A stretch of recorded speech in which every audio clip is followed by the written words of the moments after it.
తద్దినాల్లో విశ్వామిత్ర సృష్టి అనేవన్నీ విదేశాల్లో బీజాలండి, దయచేసి గమనించండి. పురాణాల్లో విషయాలు సింబాలిక్.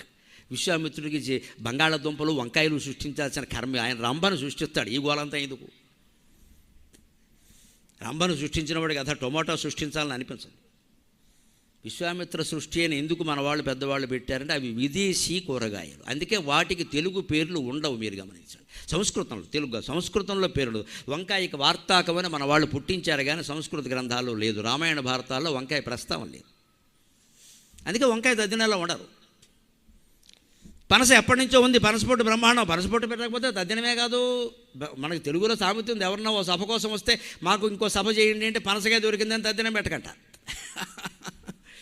పనసపొట్టు లేక మీకు తద్దినంలో ఉండే కూరలన్నిటికీ సంస్కృతంలో పేర్లు ఉన్నాయి, వండని కూరలకు లేవు.